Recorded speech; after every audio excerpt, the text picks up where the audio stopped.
जेको social media ते जेको मसलो हली रहियो आहे हमरा हिकिड़ो मुल्हिद क़िस्म जो माण्हू जेको उथी करे रसूलुल्लाह सल्लल्लाहु अलैहि वसल्लम जे लाइ नाज़ेबा अल्फाज़ ॻाल्हाए अल्लाह जी ज़ात जे मथां एतिराज़ात कई ऐं असांजा लिखियल पढ़ियल नौजवान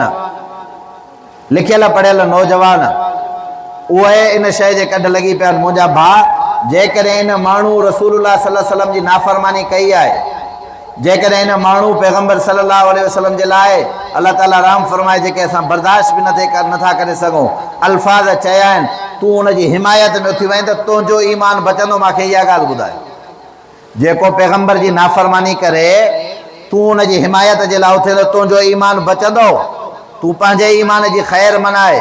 फेसबुक ते लिखण त सवलो आहे, पोस्टूं शेयर करण त सवलियूं आहिनि। कंहिं दहरी ऐं कंहिं मुल्हिद जी पोस्ट तव्हां शेयर करे छॾी, अल्लाह ऐं अल्लाह जे रसूल जे नाफ़रमान जी तव्हां पोस्ट शेयर करे छॾी त तव्हांजो ईमान ई ख़तमु थी वेंदो। पोइ अची करे इन्हनि सफ़ाइयूं ॾिनियूं।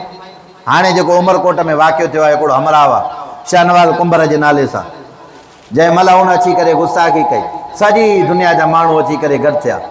असांजा सिंधी जिन खे न क़ुर जो इल्म जी ख़बर आहे, न को हद गुस्ल जे फ़र्ज़नि जी बि ख़बर न आहे, उन्हनि अबा ज़ुल्म थियो आहे, नाजाइज़ी थी आहे, हीअं थियो आहे, फिलाण थियो आहे, शाहनवाज़ कुंबर हीअं हुयो, शाहनवाज़ कुंबर हीअं हुयो। अबा छा थियो आहे? हाणे सफ़ाइयूं बयानु करण जो तरीक़ो ॾिसो। चरियो हुयो, छा था चवनि, उहो केरु हुयो? ॾाढा ॻाल्हायो, चरियो हुयो।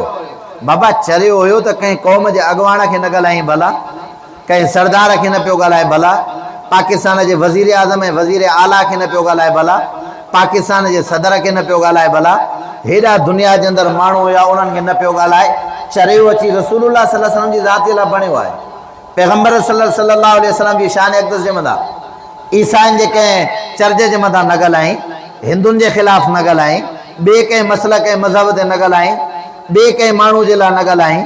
दुनिया जे अंदरि हज़ारे लखे इंसान रहंदा, थोरो ॻाल्हि सम्झ जी आकुल सां सम्झो। चरियो अची करे थियो आहे रसूलुल्लाह सल्लल्लाहु अलैहि वसल्लम जे मथां। अबा कुतो जेकॾहिं चरियो थिए त हुनखे तव्हां असां छा कंदा आहियूं? ॾाढा ॻाल्हायो, नथा ॻाल्हायो, ॾाढा ॻाल्हायो, ईमान जो मसइलो आहे। कुतो जेकॾहिं तव्हांजे असांजे इलाइक़े में चरियो थिए, माण्हू खाए, ॿार खाए, छा कंदव? हुनखे गुल पाराईंदव? पोइ दहरी आहे मुल्हिद हुनजी क़बर ते वञी वरी हुनखे गुल था पाराइनि। असां सिंधी अमुन पसंदि आहियूं। तुंहिंजो अमुन इन दहरीअ जे कढाए, तुंहिंजो अमुन इन मुल्हिद जे कढाए, तुंहिंजो अमुन रसूलुल्लाह सल्लल्लाहु अलैहि वसल्लम जे गुस्ताख जे कढाए, जंहिं पूरी दुनिया जे अंदरि 5-6 महीननि खां पए दर पे रसूलुल्लाह सल्लल्लाहु अलैहि वसल्लम जी तौहीन कई आहे। असां हर शइ बर्दाश्त करे सघूं था, रसूलुल्लाह सल्लल्लाहु अलैहि वसल्लम जे दुश्मन खे बर्दाश्त न कंदासीं। इहा असांजी रेड लाइन आहे। असां हर शइ पंहिंजी ज़ात जे मथां बर्दाश्त करे सघंदासीं। इमामुल अंबिया, सरताजुल अंबिया हज़रत मोहम्मद मुस्तफ़ा सल्लल्लाहु अलैहि वसल्लम जे ख़िलाफ़ जेका ज़ुबान इस्तेमालु थींदी, उहा ज़ुबान हुनजी उन हलक खां कढी करे धार करे कुतनि जे हवाले कंदासीं। अहिड़ी ज़ुबान इस्तेमालु न करे। हीअ शराफ़त आहे, मुस्लमाननि खे का ख़बर ई न आहे। असांजा नौजवान असां आया, के डॉक्टर, के प्रोफेसर, के लेक्चरार, इहे अची करे उथिया, असां सिंध अमुन पसंदि आहियो। अमुन जो दर्स जेको रसूलुल्लाह सल्लल्लाहु अलैहि वसल्लम ॾिनो आहे, काइनात जे अंदरि को बि अहिड़ो मज़हब न आहे जंहिं अमुन जो दर्स ॾिनो आहे। हुज़ूर अलैहिस्सलातु वस्सलाम जे ख़िलाफ़ जेकॾहिं गंदी ज़ुबान इस्तेमालु थिए थी त उनजो इलाजु इहो आहे, जेको कुतो चरियो थिए उन कुते खे मारिजे, उनजो इलाजु इहो आहे। जेको हुज़ूर जी गुस्ताखी करे उन जहिड़ो त को कुतो आहे ई कोन दुनिया जे अंदरि। हाणे वरी नओं हिकिड़ो फ़क़ीर आहे, ख़ुदा जी मार पे इन्हनि ज़ालिमनि खे ख़ुदा इन्हनि खे तबाह करे, जेके मुस्लमान जे ईमान सां खेॾनि था। दांगी फ़क़ीर हिकिड़ो, मांझी चवंदा पर मां हुनजो नालो दांगी फ़क़ीर रखियो आहे। दांगी फ़क़ीर, असां अण ॾिठे ख़ुदा खे न मञींदासीं। छा इहो मुस्लमान आहे? जेको चए थो मां अलाह खे ॾिसी पोइ मञींदुमि, अण ॾिठे न मञींदुमि। तो असां अलाह ॾिठो आहे? ॾाढा ॻाल्हाए बाबा, पोइ मञूं था अलाह आहे की न आहे? जेकॾहिं इनकार करे त काफ़र, इस्लाम मां ख़ारिज। हाणे साईं सभु उनजे कढ लॻा। उहो हिकिड़ो रागी आहे जेको पाण खे सूफ़ी थो सॾाए त मां सूफ़ी आहियां। असांजा मुस्लमान अलाए कहिड़ी स्टेज ते वञी करे पहुता आहियूं। इहा सभु नतीजा अथव आलिमनि खां परते हुजण जो। जिन ते उलमा जी महिनत थी आहे, जिन उलमा सां मोहबत कई आहे, हे सभु साज़िशूं इहे आहिनि त ही माण्हू उलमा खां परते थियनि जॾहिं आलिमनि खां परते थींदा इन्हनि खे हक़ जी ख़बर ई न पवंदी। ॻाल्हि सम्झ आई आहे न? आलिमनि खां परते थींदो त माण्हू खे ॻाल्हि सम्झ में ईंदी? का बि ॻाल्हि सम्झ में न ईंदी।